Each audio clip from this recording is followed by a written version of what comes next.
4. Um pingo de mel. Se você fica com raiva e diz a outra pessoa uma coisa ou outra, você terá uma boa oportunidade de desabafar o que está sentindo. Mas e a outra pessoa? Ela terá o mesmo prazer que você? Será que o seu tom agressivo e a sua atitude hostil farão com que ela concorde facilmente com você? Se você vier a mim com os 2 punhos cerrados, disse Woodrow Wilson, posso prometer que os meus ficarão cerrados mais rapidamente que os seus. Mas se você vier a mim e disser, vamos sentar e discutir isso juntos, e se discordarmos um do outro, vamos tentar entender por que divergimos e quais são os pontos em questão. Nós certamente descobriremos que não somos tão distantes assim, e que todos os pontos em que nós divergimos são poucos, e os pontos em que concordamos são muitos, e que se tivermos um pouco de paciência, sinceridade e o desejo de caminharmos juntos, vamos nos dar bem. Ninguém aprecia a verdade da afirmação de Woodrow Wilson mais do que John D. Rockefeller Jr. Em 1915, Rockefeller foi o homem mais desprezado em Colorado. Uma das greves mais sangrentas na história industrial americana havia chocado o estado por 2 terríveis anos. Mineiros irados e agressivos estavam exigindo salários mais altos da Colorado Fuel and Iron Company. Rockefeller controlava esta empresa. Os prédios foram destruídos e as tropas foram convocadas. Sangue foi derramado, os grevistas foram atingidos e os seus corpos estavam cheios de balas. Numa hora como esta, com o ar cheio de ódio, Rockefeller queria convencer os grevistas do seu modo de pensar, e ele conseguiu. Como? Eis a história. Após semanas gastas fazendo amigos, Rockefeller discursou aos representantes dos grevistas.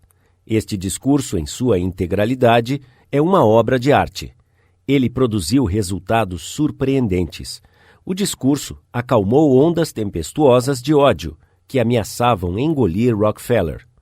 Ele conseguiu inúmeros admiradores. Apresentou os fatos de uma forma tão amistosa que os grevistas voltaram ao trabalho sem dizer mais uma palavra sobre aumentos de salários pelos quais lutavam violentamente. Observe a abertura do discurso, marcante, e como ele irradia a amizade. Lembre-se, Rockefeller estava falando com homens que há apenas alguns dias queriam enforcá-lo num pé de maçãs azedas. Mas ele não podia ser mais gracioso, mais amigável, se ele estivesse se dirigindo a um grupo de missionários médicos.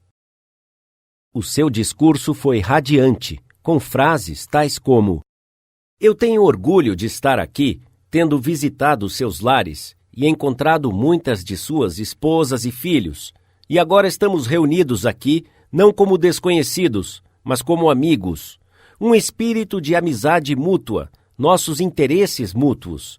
E é só pela sua gentileza que eu estou aqui.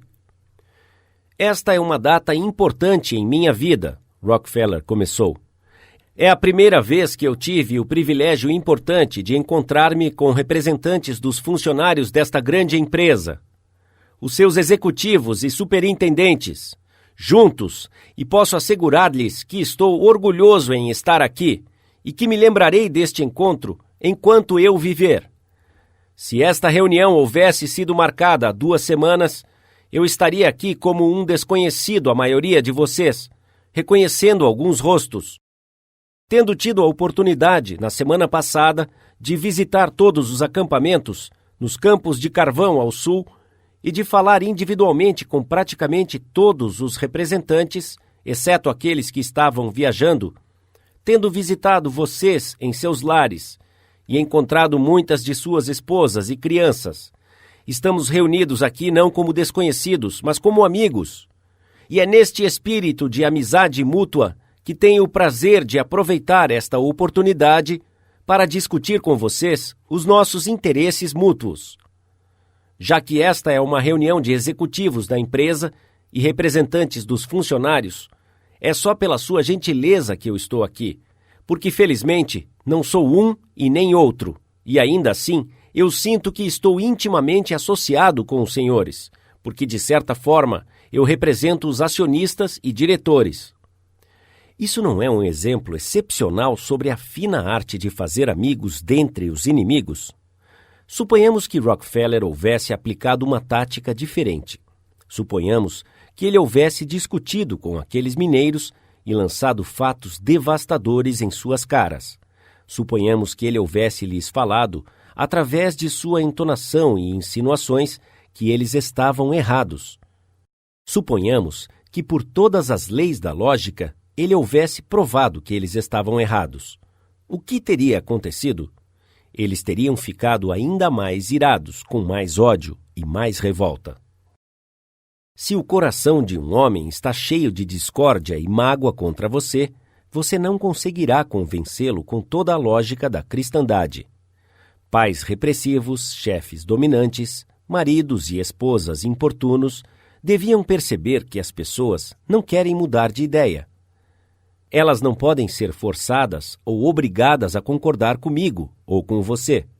Mas é possível que elas concordem se formos gentis e amistosos, muito gentis e amigáveis. Lincoln disse isso há mais de 100 anos.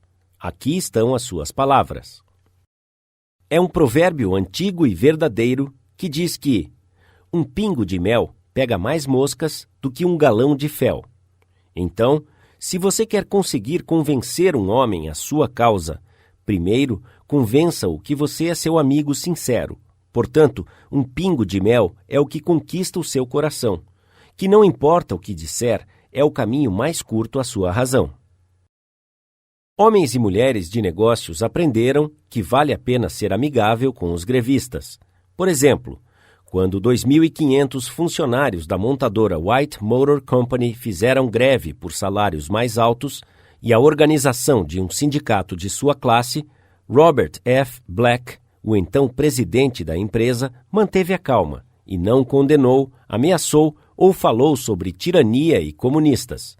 Na verdade, ele elogiou os grevistas. Ele publicou uma propaganda nos jornais de Cleveland elogiando-os sobre a forma pacífica em que eles deixaram as suas ferramentas. Encontrando os piqueteiros de greve inativos, ele trouxe para eles 2 dúzias de tacos e luvas de beisebol e os convidou a jogar nos terrenos vazios. Para aqueles que preferiam jogar boliche, ele alugou uma pista de boliche. Esta cordialidade na parte do Sr. Black fez o que a amizade sempre faz. Fez amizade.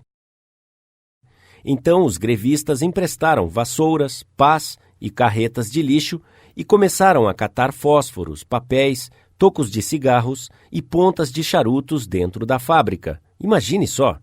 Imagine os grevistas limpando as áreas ao redor da fábrica enquanto estavam batalhando por salários mais altos e o reconhecimento de um sindicato. Tal evento nunca havia sido reportado na longa e tempestuosa história das guerras trabalhistas na América. Esta greve acabou com o compromisso de solução em uma semana e terminou sem qualquer sentimento de mágoa ou rancor. Daniel Webster, que parecia um deus e falava como Jeová, foi um dos advogados de maior sucesso que já defenderam uma ação judicial. Mas ele usava em seus argumentos poderosas afirmações amistosas como: "Isso é para o júri considerar. Talvez devamos considerar isso. Aqui estão alguns fatos que eu acredito que os senhores não vão esquecer." Ou: "Os senhores, com o seu conhecimento da natureza humana, facilmente verão o significado destes fatos." Nenhuma intimidação, nenhum método de alta pressão, nenhuma tentativa de forçar as suas opiniões sobre outros. Webster usava uma abordagem mansa, quieta e amistosa, e isso ajudou a torná-lo famoso. Talvez você nunca seja chamado para resolver uma greve ou se dirigir a um júri, mas você pode querer uma redução no aluguel. A abordagem amigável pode ajudar?